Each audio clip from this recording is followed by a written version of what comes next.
Today, I'm taking the world's largest cruise ship for 97 hours from Florida to the Caribbean. I'll show you exactly what it's like to live on board this floating city with a population of 7,000 people. From my huge 2-floor suite on the highest deck, the 21 different restaurants and facilities that will blow your mind. There's a park, an ice rink, robot bartenders, and not forgetting the zip line across the ship. All this doesn't come cheap though, with prices north of $20,000, but you're invited along for the journey. With that, let's pick up our story in Florida. It's around a 45-minute drive to Port Canaveral from Orlando, and it's incidentally the home port of our ship. Well, hello there and welcome back to the channel. I'm about to go and get on board this, the Wonder of the Seas, the world's largest cruise ship. Firstly, we'll need to drop our bags off. These will be sent directly to our cabins, allowing us to walk into the cruise terminal luggage-free. There's a brief airport-style security screening to take care of, which we're through in a breeze. Now for check-in. Largely this is sorted within the Royal Caribbean app, but there are still a few document checks still required today. With check-in all complete, it's time to go and get on board. At this size, it's really hard to gauge just how big this ship is, but to put it into context, this is the Titanic in comparison. Oh, and the Empire State Building, which is near identical in size. Welcome to Wonder of the Seas. It feels more like walking into a shopping mall than a cruise ship. Everything is on a massive scale.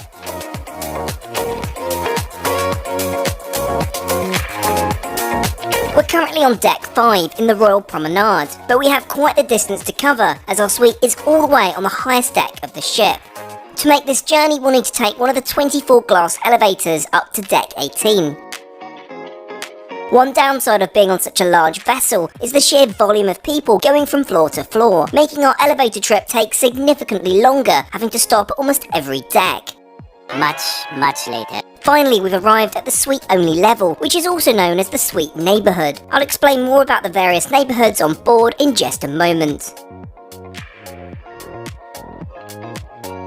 I'm notified by the Royal Caribbean app that we're in 1854 on the starboard side of the ship. I'm a little disappointed to not be met or shown to our suite, given the price point, but I guess it's more fun this way, like an expensive game of hide and seek.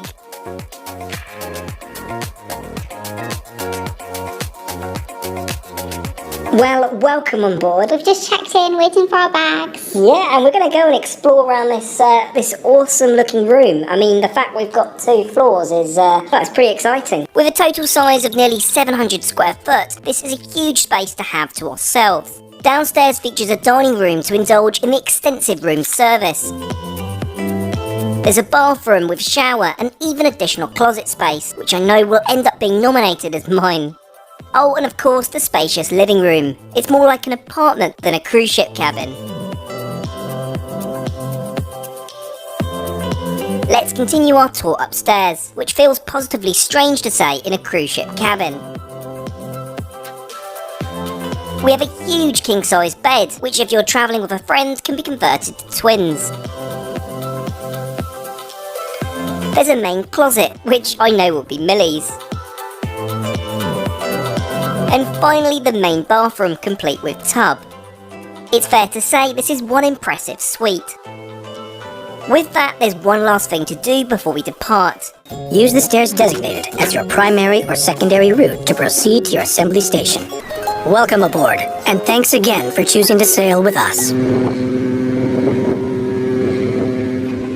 Off we go then for the next 97 hours aboard Wonder of the Seas.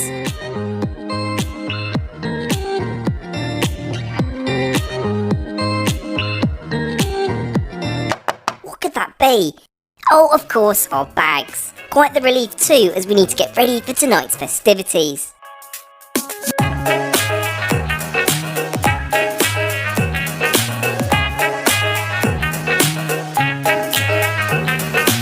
So to kick off, I think we'll head for a drink, but with a twist. Let's take the elevator back down to deck 5, because downstairs is one of the world's most unique bars.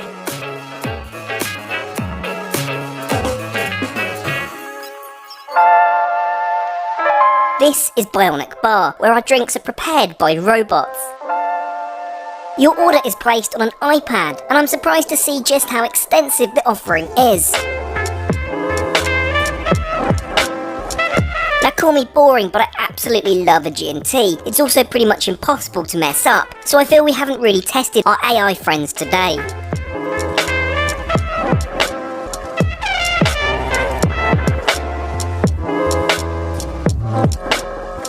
It's time for the all-important taste test. Okay, that's absolutely fab. Mind you, for $30, it better be. Right, it's time for this evening's entertainment. Located up one level on Deck 6 in the Aqua Theatre. Shows like this are included in your cruise fare, but seats are fully booked incredibly quickly.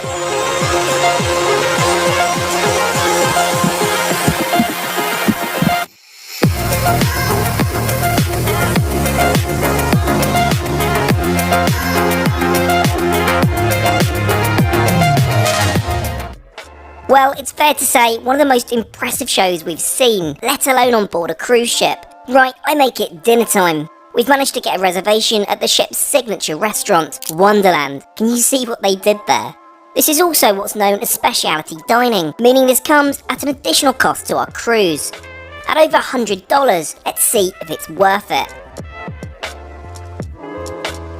So far, aesthetically, it's spectacular, though I'm surprised to see it so empty, given it's supposedly fully booked for the rest of the sailing. Now, something you should know is this is a very different dining experience. Our menu, for example, well, we'll have to paint it to reveal it. It's also split into elements instead of courses. I'm told the food is intended to confuse your senses in terms of consistency and taste.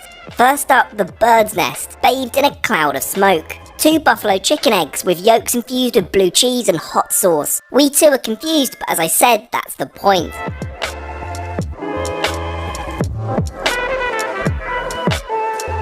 Other dishes are then served, including a liquid lobster, topped with caviar, along with a dish called citrus seas, which is a spicy tuna with a floral yuzu granite.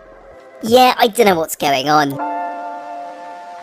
Before our mains are served, I'm presented with a tomato water with, bread foam. It's actually delicious. Right, the main event. The short rib served with a bordelaise sauce, impeccably presented and equally as tasty. But there is, alas, yet more to come. There's no dessert menu, but we're surprised with a chocolate orb entitled The World. We're also served the forbidden apple, which is filled with brown butter crumble and a side of vanilla yogurt ice cream. Again, top marks. So, as I mentioned, this isn't included in our cruise, sadly, with the total coming at just over $150. This was also my first experience of the Royal Caribbean additional tip, a suggested 10 to 20% on top of the mandated 18%. Well, we've just come back from Wonderland. I know, right? I had a really good evening. I mean, yes, it was a lot of money, but I do think they did it right. It has to be said. But anyway, now we're back. I think it's time for sleep on our first night on Wonder of the Seas. So with that, let's go to sleep. Let's.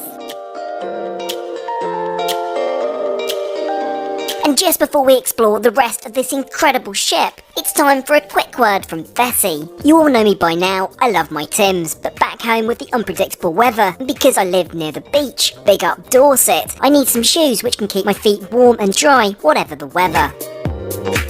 Okay, we've arrived at the beach. Welcome back, my Vessies, the most versatile shoe I own. They're comfortable, lightweight and breathable. They're not just water resistant though, they're waterproof. These are my Stormburst Vessies, and they're adventure ready, which combine the comfort of a sneaker with the grip and coverage of an outdoor boot. 100% waterproof and warm, with added grip in wet conditions. As with my other Vessies, they're made from Dymatex, this awesome material which keeps your feet warm in the cold, but cool in the summer months. My Vessies are super easy to keep clean, right under the tap. Oh, and check this out, I'm now going to take my shoe off. You see, bone dry. I love my Vessies, and I'm sure you will too, so click the link down in the description or head to vessi.com/TrekTrendy and use code TrekTrendy for 15% off your entire order.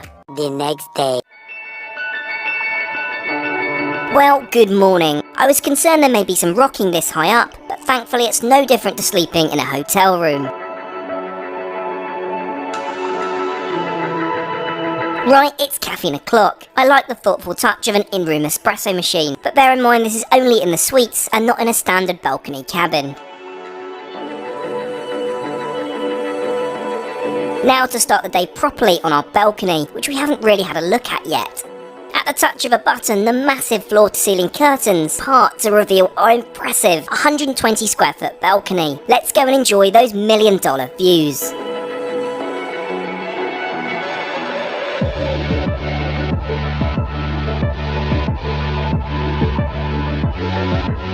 Breakfast options on Wonder are, well, expansive. For most passengers, you can head to Windjammer on deck 15 to enjoy a buffet experience, from a cooked breakfast to avocado on toast. The drawbacks are that it can get incredibly busy, and drink-wise, anything other than filter coffee and OJ is at an additional cost. This is where being a suites passenger comes in clutch. We have access to the coastal kitchen and lounge, offering a more premium a la carte dining for breakfast, lunch and dinner.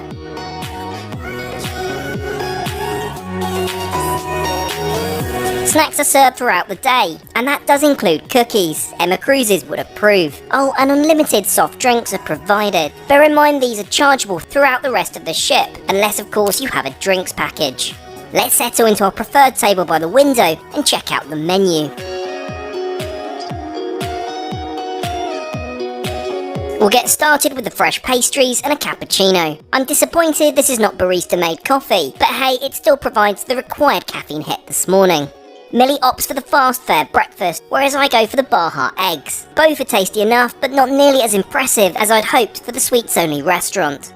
Breakfast out of the way, let's start exploring. I'd like to see the rest of the suites neighbourhood, so we'll start with the suites sun deck, accessible only to those in Sky Class and above.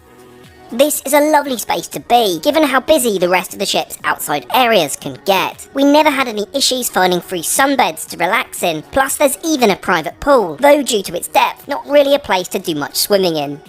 There's also a fully stocked bar, and whilst I anticipated alcoholic drinks to be at an additional cost, I'm disappointed to find that even soft drinks are chargeable here. Just to reference again that with a price tag of over $20,000, a complimentary DC by the pool would have been most appreciated. Right, I make it time to explore the rest of the ship, home to 7,000 guests, over 18 passenger decks, and anything from a water park to Central Park with 21,000 live plants. We certainly have our work cut out. Walking out onto the Lido, deck 15, is more akin to entering a water park than a cruise ship deck. With no less than 19 pools on board, you'll find the largest of which here. You'll want to pick your time wisely though, as it becomes pretty busy during sea days. There was, however, never an issue in finding a sunbed. There's also cabanas available to reserve at a cost. Our firm favourite though were the water slides, otherwise known as the perfect storm. All this excitement, I think it's time to cool down with an ice cream. Sprinkles is located on the same deck, offering complimentary chocolate and vanilla ice creams throughout the day. And unlike McDonald's, the machine was never out of order. Appropriately refreshed, we'll head to the aft section of the Lido deck. If water slides or pools are not your thing, then perhaps Crazy Golf is. It's also a sun trap, so we'll only be playing a few holes today, I think. Now, behold, check out this totally non-edited trick shot.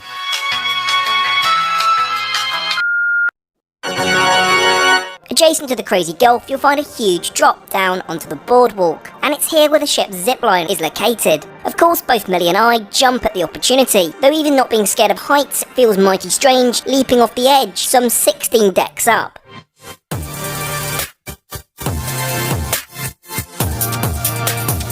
So it's not far off lunch, located on deck 4, but rather than take the elevator, we have a shortcut. And no, it's not a bungee, it's called the Ultimate Abyss, a slide which plunges down the ship to the boardwalk in 20 seconds.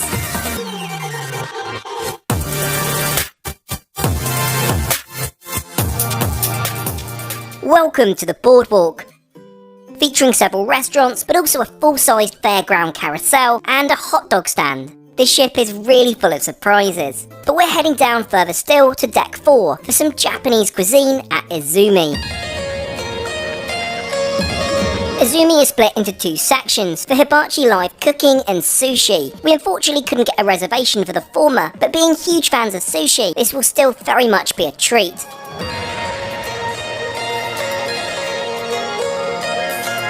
Let's take a peek at the menu then. As with many of the restaurants on board, this is unfortunately a supplementary cost. However, lunch is usually a lot cheaper than dinner, which is good to know.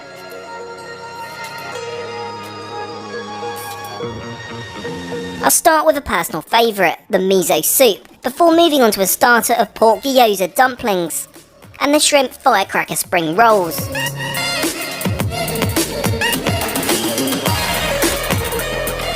The main, of course, will go for a selection of shrimp, salmon and Philadelphia sushi rolls. As far as sushi goes, we're most impressed, especially given this has been prepared hundreds of miles out at sea. In terms of cost, this is priced at $92. Expensive, that's for sure, but worth it? I think so. Post-lunch, it's time for us to explore more of the ship's interior, and my word, where to start. I think we'll begin on the Royal Promenade on Deck 5. This is where we first boarded Wonder of the Seas yesterday. It's a vast space filled with natural light, running almost the entire length of the ship. Here you'll find a mix of bars and of course the ship's pizza joint, Sorrento's, serving up pizza every day until 3 AM. The promenade is also where you'll be able to purchase duty-free items such as booze, fragrance and designer sunglasses. Now that lunch is somewhat settled, should we go and play some laser tag on Deck 3? Yep, this is a thing. I can't say I've played this since my classmates' birthday parties back when I was a kid, but I'm mega excited to try it again.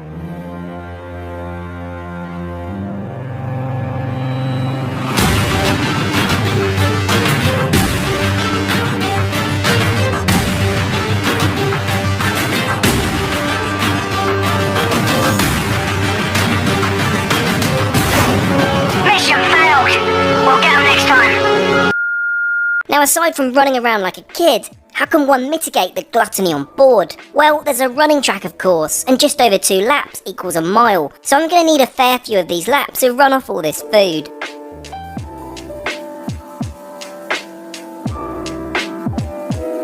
Well, after another fantastic day on board Wonder of the Seas, of course I've decided to dress a little more smartly this evening because we've got dinner reservations over at the Suites Only restaurant down on Deck 17.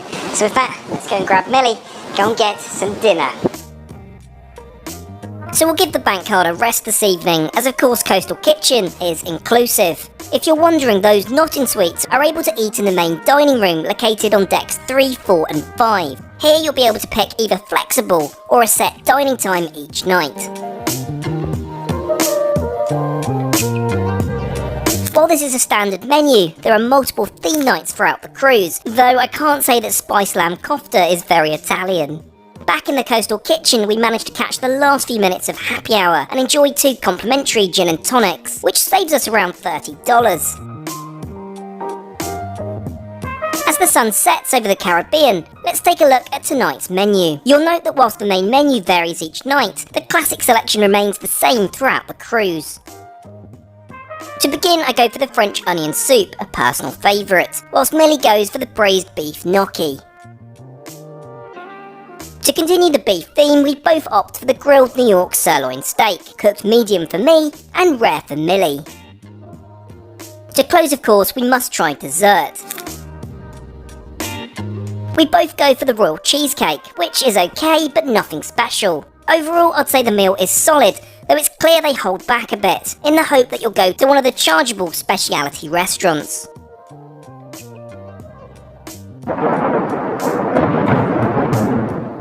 The next day. Well, good morning. It's day 3 on board, and we still have so much more to see. For breakfast, we've decided to try out Johnny Rocket's Diner down on the boardwalk. Being British, going to an American diner is still very much of a novelty and feels right out of a movie. Johnny Rockets is open for breakfast, lunch and dinner without a reservation. Whilst lunch and dinner are at a supplement of $6.95 per person, breakfast is free, which many don't realise.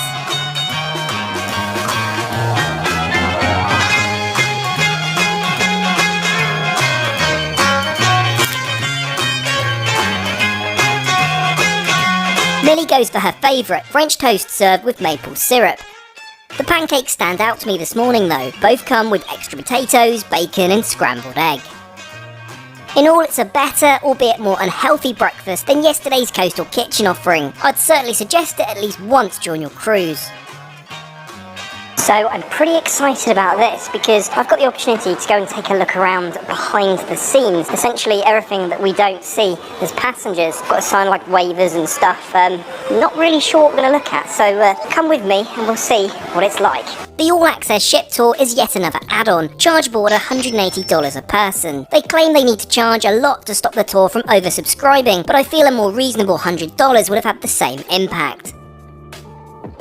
We start off by taking a look at the main dining room kitchen. I'm informed that each specialty restaurant also has its own kitchen, meaning there are in excess of 30 kitchens serving up 30,000 meals daily. I certainly don't fancy the washing up. Next we're led down onto deck 3, to the big walkway, dubbed the I-95, which runs through the core of the ship. Our first stop will be the engine control room. This is essentially where all elements of the ship's power are controlled. I mean, check out the size of the engines. For reference, Wonder of the Seas is equipped with 4 bow thrusters, putting out 7,500 horsepower each. Now for deck 2, which grants us access to the walk-in cold storage, containing anything from fish to ice cream. In one of the other walk-ins, I managed to track down the good stuff. Now we're talking. Finally, we reach deck 1, and whilst there are lower decks where the engines are located, this is not part of the tour. This is where the ship's laundry happens, which, as you can imagine, is a huge operation running 24/7. The tour finale sees us heading up to deck 12, and with it the bridge. I mean, it's not every day you get to see the driving seat for the world's largest cruise ship. In all, I really enjoyed this tour and would wholeheartedly recommend it if finding more out about the ship firsthand is your jam. I do, however, think it's a shame it's just so expensive. I make it lunchtime. I booked us a restaurant in Central Park, the area of the ship we're yet to explore.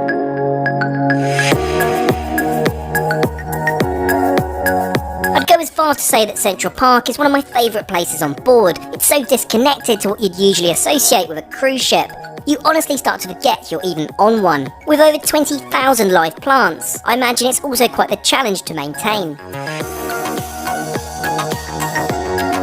We're booked into Giovanni's Italian Kitchen. This is yet another specialty restaurant at an additional charge, but given our favourite food is Italian, I think it's worth a shot.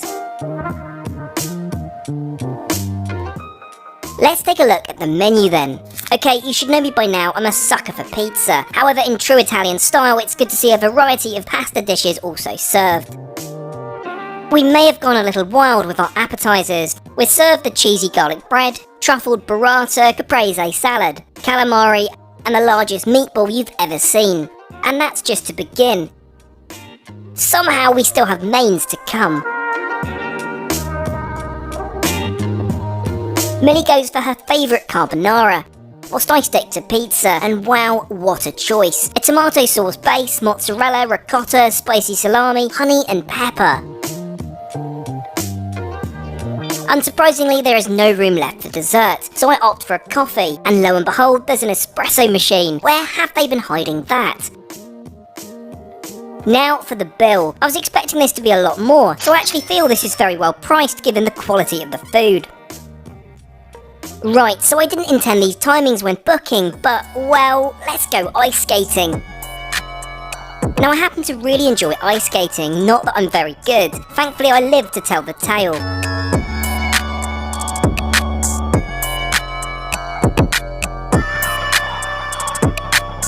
In line with our adventure-filled afternoon, shall we up the ante and do some rock climbing? At the rear of the ship there are 2 climbing walls, which are frankly pretty terrifying.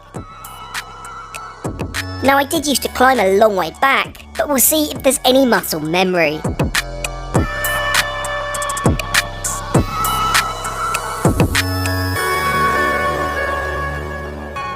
Well, after an activity-filled afternoon, would you believe it's that time again? I've booked us a table at the onboard steakhouse, Chops Grill. Let's see how this compares to the steak we've been served in the suite restaurant. Surprise, surprise, this is also an additional expense, and on the more expensive side, but I want to experience as much as possible on board to get a full picture of this cruise. To start, Millie opts for the jumbo crab cake, whereas I go for the beef carpaccio. Both are delicious. Now for our main. Millie a bone-in ribeye cooked rare, and for me a medium cooked fillet. Yes, we pronounce it that way in the UK before I get any fillet corrections.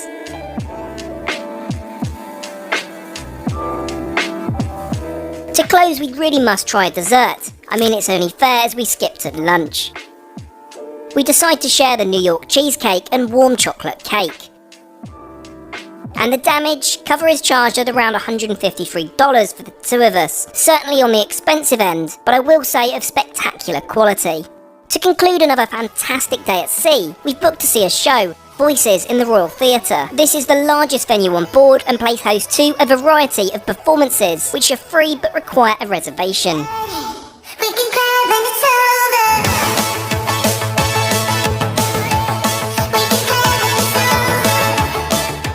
The next day. Good morning. We have finally reached land after the last few days at sea. Welcome to St Martin, around 1,500 miles from Port Canaveral. Let's get off and explore. I'm unsure if we'll get land legs after being on the water so long.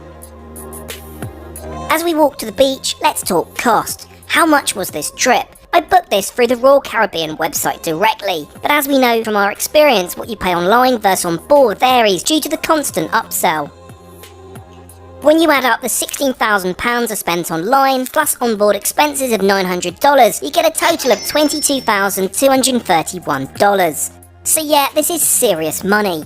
Would I recommend it? Well, we had an incredible time. The suite was gorgeous and facilities were out of this world. Although saying that, I found the constant upsell frustrating at this price point and feel that more should have been included. In comparison, my Virgin Voyages cruise, in their very best suite, was over half this cost. But let me know what you think down below. We've arrived in St Martin. And surprisingly, actually, this is in the EU, which I didn't realise, because this is a Dutch island shared with a French island as well, so that's pretty cool. But anyway, thank you so much for watching. I hope you've enjoyed coming with us on board Wonder of the Seas, just behind us over there, and we'll catch you all again next time. Bye!